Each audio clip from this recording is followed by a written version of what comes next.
E aí pessoal, beleza? Matheus Queiroz aqui do Vanity Pixel. Para você que chegou agora no canal, primeiro vídeo que você está assistindo, saiba que o Vanity Pixel é um canal para te ensinar a pixel art de uma maneira fácil e intuitiva. Se você curte pixel art e quer aprender como que você melhora a sua técnica ou como você começa do zero, se inscreve aqui no canal e clica no sininho para você receber sempre atualizações de quando a gente lançar um vídeo novo. Para o vídeo de hoje, eu separei um trecho da nossa primeira pixel aula, que eu vou deixar o link aqui embaixo da aula completa. Mas o trecho inicial da aula a gente começou explicando um pouquinho da história dos videogames e como que a arte digital evoluiu a partir do primeiro console. Eu vou deixar o João explicar melhor, vamos lá para a aula. Se você curtir, se inscreva no canal. Olá galera, então, o que é pixel art? Acho que para a gente conseguir entender bem o que é pixel art, a gente precisa conhecer um pouco da história dos videogames. Aqui vai ser um sumário dos pontos que a gente vai abordar nesse vídeo, e a gente vai começar pela essa breve história dos videogames. Vamos falar um pouco dos estilos de pixel art, e eu também vou passar umas referências bem legais para vocês no final do vídeo. Começando então pela história, a gente começa pelo Atari 2600, e para quem conhece um pouco da história dos videogames, dos consoles, vocês sabem que o Atari 2600 ele faz parte da segunda geração dos consoles caseiros, né? E por que a gente está começando pelo Atari 2600? Porque os consoles antes do Atari 2600 ou da primeira geração, eles não lidavam com sprites, né? Eles lidavam com pixels desenhados na tela através de programação de código, linhas de código. Então, assim, a gente não conseguia lidar muito bem com imagem. Acaba que não é muito relevante para a gente falar do pixel art nesses consoles. Então a gente vai começar pelo Atari 2600. O Atari 2600 foi lançado em 1977 e ele era um console de 8 bits, tinha um processador de 8 bits. Ele tinha uma saída de vídeo para resolução na tela da TV de 160 por 192 pixels. E assim, essa resolução ela não aumentou tanto para as gerações seguintes. Vocês vão perceber daqui a pouco. E o Atari ele conseguia renderizar entre 128 a 104 cores, né, diferentes na tela. Só que ele tinha um problema que ele não tinha um chipset, um chip de vídeo, né? Então ele não tinha um processamento de vídeo dedicado. E então acabava que os sprites que tinham no Atari eles se limitavam a ter só uma cor.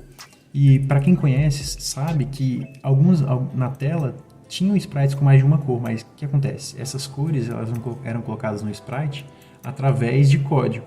Então assim, era muito difícil trabalhar uma arte dedicada assim, no Atari 2600. Se vocês procurarem para assistir os vídeos, vocês vão perceber que boa parte dos jogos tem uma arte que ela parece ser meio feia, meio tosca. E isso é devido dele não ter um processador de vídeo dentro do console. Vou mostrar aqui para vocês um exemplo do Pitfall. O Pitfall ele foi lançado para o Atari 2600 e assim, na época ele tinha um gráfico, levando em consideração que os consoles eles vieram para dentro de casa, assim, ele já tinha um gráfico que era muito chamativo, né? Eu tô me segurando para não falar bonito porque é meio tosco hoje em dia, mas tipo, para a época era um gráfico que era muito bonito. E vocês podem perceber o personagem que ele tem algumas cores, mas você vai ver, assim, se a gente olhar bem de pertinho, deixa eu pausar aqui, as cores do sprite, elas são todas em linha, né? E aquilo que eu falei pra vocês, o sprite ele só tinha uma cor e essas cores que aparecem no personagem aqui no Pitfall, elas eram colocadas através de código. Então, ó, você percebe que nessa linha do sprite ele renderizava uma cor, tá vendo que é a mão, a cabeça, e tem um cabelinho, e tem a camiseta, e tem a perna. E assim, a partir daquele ponto é renderizado uma cor diferente. É bem interessante analisar esses sprites, né, dos consoles mais antigos. Então, esse era o Atari 2600. Tem alguns fatos que são curiosos sobre o Atari 2600, que ele não conseguia lidar com muitos sprites. Se eu não me engano, eram 2 ou 3 sprites e o resto era tipo feito só por código, desenhado por código dentro do jogo. Então, a gente vem pro Nintendo, pro Nintendinho, né? Eu cheguei a ter muito pouco contato com o Nintendinho. Ele foi lançado em 1983. Foi um console de 8 bits uma resolução 256 por 240. Essa resolução caía para 256 por 224 porque as barras do topo e da parte inferior da tela elas eram utilizadas para informações que não eram muito relevantes de ficarem sendo alteradas em tempo real, assim, né, que não melhoravam tanto o gráfico do jogo. Mas isso acabava que reduzia um pouco do processamento e melhorava a qualidade, tipo, em questão de FPS e tudo mais. Apesar de nessa época ainda ser muito baixo, né? Ele tinha uma limitação de 25 cores simultâneas na tela, ele tinha uma paleta de 48 cores, mais 5 tons de cinza, mas ele também tinha aquela mesma função do Nintendinho, do Atari 2600, né? De alterar as cores do vermelho, do verde e do azul através de código. Isso não era muito prático na criação dos sprites, mas assim, era um recurso que os desenvolvedores tinham para conseguir uma qualidade gráfica melhor. Aqui eu vou mostrar para vocês uns exemplos. Ó, a gente tem o Super Mario, foi o jogo mais vendido para o Nintendinho, e dá pra gente perceber assim que uma das limitações que a gente tinha nos sprites era a quantidade de cores, né? Os sprites eles tinham no máximo 3 cores e assim dá para perceber uma qualidade já muito superior em relação à geração anterior.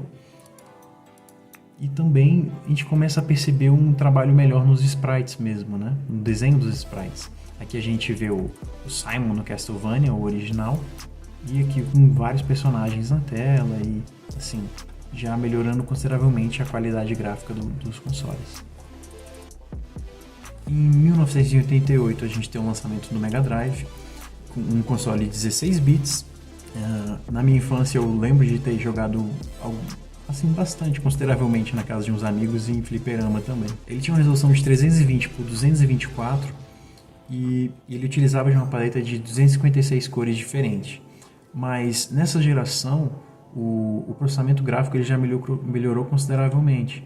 Assim, existiam camadas de renderização onde os consoles eles podiam mesclar essas camadas e conseguir uma quantidade de cores maior, né? Então, assim, adicionando ou subtraindo algumas cores em camadas diferentes ou utilizando mesmo transparência, vocês conseguiam alcançar uma quantidade de cores que é infinitamente superior da geração passada. E aqui eu vou mostrar para vocês o Sonic original. É só um GIF, né? Mas dá para ter uma noção boa assim, de como a qualidade visual do jogo melhorou em relação, por exemplo, ao Castlevania. A quantidade de cores, as cores mais vívidas, assim, já é muito próximo do que a gente enxerga hoje em dia, assim, na maior parte dos pixel arts utilizados assim, na indústria de jogos, ou, enfim, de arte, muitas das artes que a gente enxerga na internet mesmo. Em 1989 é lançado o Game Boy, e ele é um console com a qualidade gráfica de 2 bits. Apesar dele ter um processamento mais alto, né? Ele não conseguia renderizar muitas cores na tela. Ele tinha uma resolução de 160 por 144 e, como eu falei, ele só renderizava 4 cores diferentes. Na verdade, nem eram 4 cores, né? Eram só 4 tons de cinza. Então, assim, se a gente pega um jogo do Game Boy aqui, vou abrir aqui, gente, esse aqui é o Pokémon Red, que foi o jogo mais vendido pro Game Boy.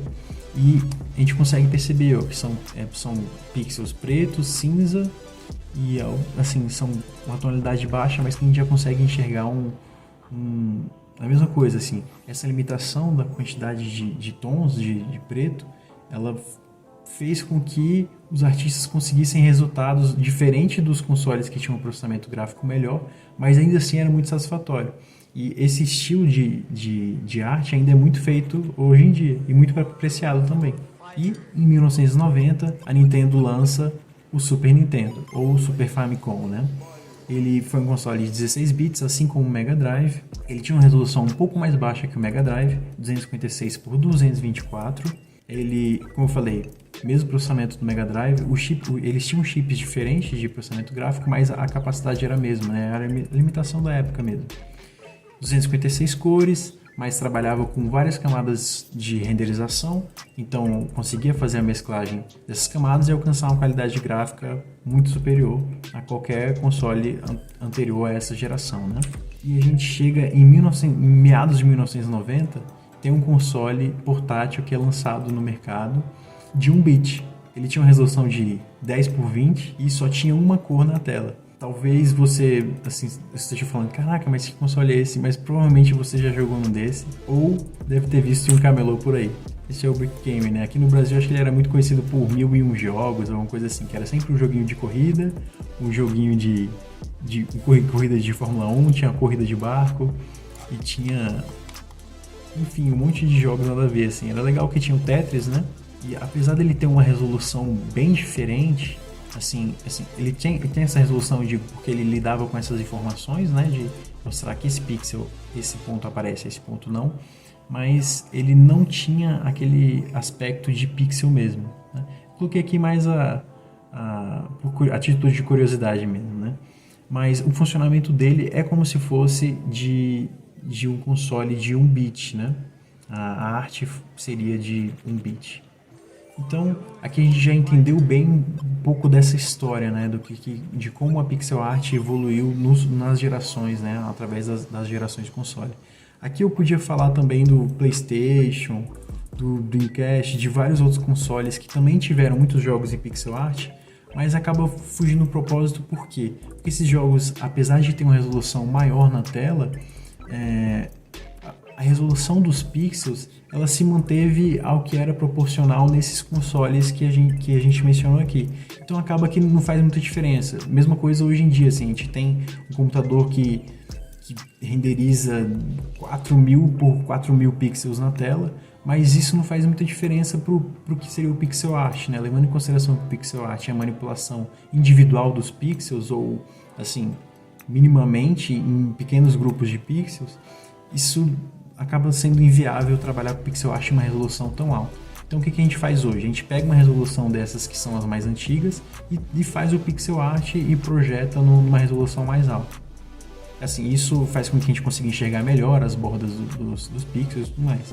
O que não era possível quando a gente jogava o jogo no Super Nintendo, no Mega Drive, né? Quem jogou lembra que a qualidade de transferência para as TVs ela era baixa, tinha filtro, enfim, que mostrava aquela arte pra gente de uma forma. E os consoles hoje em dia, o pixel art que é feito hoje em dia, ela é feita para mostrar o pixel, para mostrar o pixel art. Então acaba que não é tão relevante pra gente falar desses specs, né, dos consoles modernos ou dos computadores, enfim.